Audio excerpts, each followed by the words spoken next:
Pensioners कल्याण समाज की एक बैठक सोमवार को झंडा मैदान में राष्ट्रीय संगठन सचिव अशोक कुमार सिंह की अध्यक्षता में संपन्न हुई। बैठक में मुख्य रूप से किसान आंदोलन का गर्मजोशी के साथ समर्थन किया गया। वहीं दूसरी ओर सेवानिवृत्त कर्मियों का महंगाई भत्ता अवरुद्ध करने एवं पेंशन भुगतान पर टालमटोल कर रोक लगाने जैसे साजिश पर गहरा आक्रोश व्यक्त किया गया। बताया गया कि नए कर्मचारियों को पुराने पेंशन योजना में शामिल करने के बिंदु पर समर्थन दिया गया है। वहीं जिले के अंदर बैंक ऑफ इंडिया के एलडीएम द्वारा पेंशनधारी को परेशान करने के विरुद्ध संघर्षरत पेंशनधारी नेताओं के पेंशन पर रोक संबंधित साजिश के विरोध में सांगठनिक पत्राचार पर जांच करने की मांग की गई। बैठक में संगठन मजबूती के तहत 24 जनवरी को किरण पब्लिक स्कूल खेल मैदान में केंद्रीय व राज्य सरकारी पेंशनधारी का जिला स्तरीय मिलन समारोह आयोजित करने का निर्णय लिया गया। इस बैठक में जिला मंत्री रघुनंदन प्रसाद विश्वकर्मा, देव सिंह, नरेंद्र कुमार गुप्ता, रूपलाल महतो, नरेंद्र नारायण सिंह, भरत प्रसाद गुप्ता, सावित्री, काशीनाथ प्रसाद, अनिरुद्ध सिंह, विष्णु यादव, भिखारी पंडित, बैजनाथ महतो सहित कई लोग मौजूद रहे। सेवानिवृत्त कर्मचारियों की बैठक में हम उपस्थित हैं। जैसा कि हम लोग जानते हैं कि आज किसान आंदोलन समूचे देश में चल रहा है। ये सरकार कुछ न कुछ सर्जिकल स्ट्राइक की तरह काम करती है। अभी इसने किसानों को रोड पर ला दिया। बहुत दिनों तक अन्नदाता अन्नदाता अन्नदाता कहता रहा और ये तीनों बिल ला करके निश्चित तौर पर किसानों के साथ धोखाधड़ी किया है। इसलिए किसानों के समर्थन में हम हैं और हम चाहते हैं हम लोग कि किसानों के संबंध में अविलंब सरकार निर्णय लेकर आंदोलन को समाप्त कराए और ये जो 3 बिल किसान विरोधी बिल है उसको रद्द करे।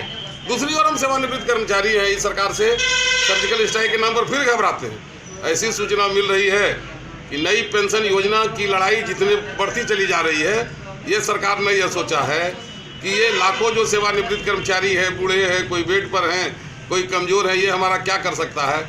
इसे हमारे पेंशन को भी समाप्त करने की दिशा में ये सरकार आगे बढ़ रही है। ये सरकार की सोच है कि अगर पेंशन ही समाप्त हो जाएगा तो जो नया कर्मचारी आया है, जो पेंशन पुरानी पेंशन की मांग करता है, उसका मांग ही समाप्त हो जाएगा।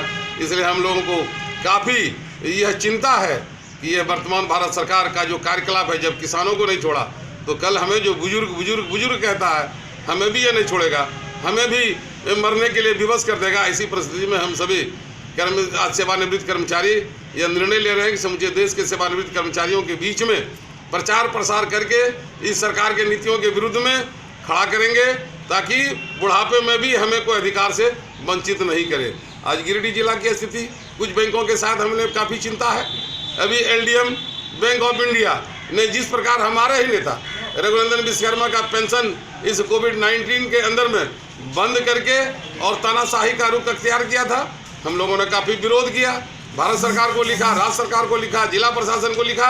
बहुत बात होने के बाद पेंशन को रिलीज किया, लेकिन इस कार्रवाई पर हम लोग को गहरा दुख है। हम चाहते हैं भारत सरकार, राज्य सरकार एलडीएम के विरुद्ध में पूर्णतः जांच कराए। इस बिंदु को लेकर के भी हम लोग बैठे हैं।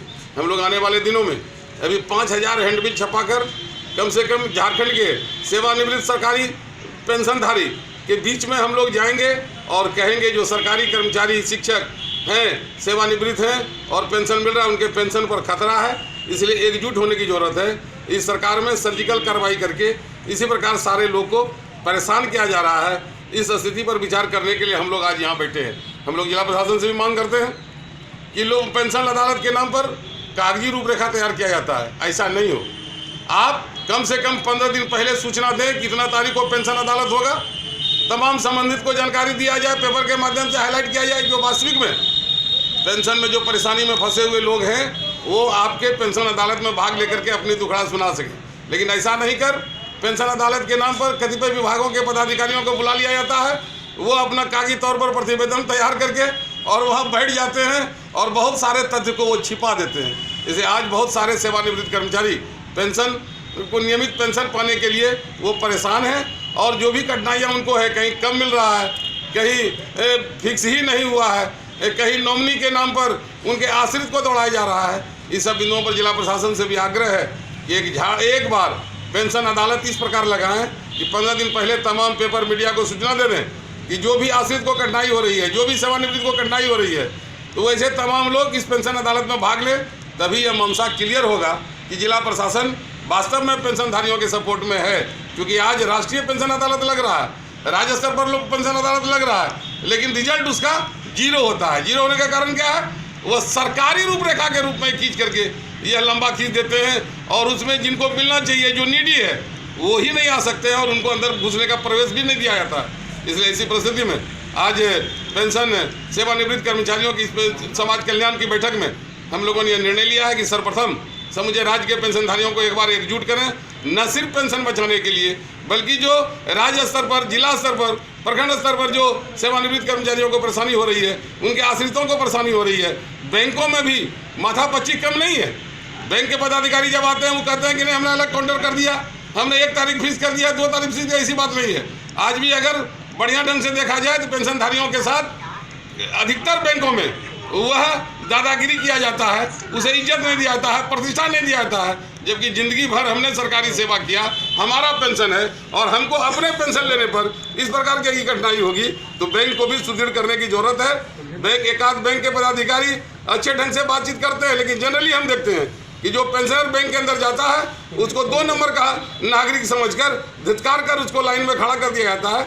इस सब बिंदुओं पर भी आज हम लोग निर्णय ले रहे हैं। हम समझते हैं आने वाले दिनों में इस देश के अंदर जब तक किसान खुशी नहीं होगा, तब तक हमारे देश में हरियाली नहीं आ सकता है। जिस प्रकार जो बुजुर्ग ने सेवा दिया है, अगर वो इस बुजुर्ग को देखकर अगर आने वाला जो कर्मचारी है, अगर उसको लगेगा कि रिटायरमेंट के बाद इसकी यही स्थिति होती है, तो वो भी उत्साहित होकर काम नहीं करेगा। इन तमाम बिंदुओं पर विचार करने के लिए आज हम लोग यहाँ बैठक में बैठे हैं।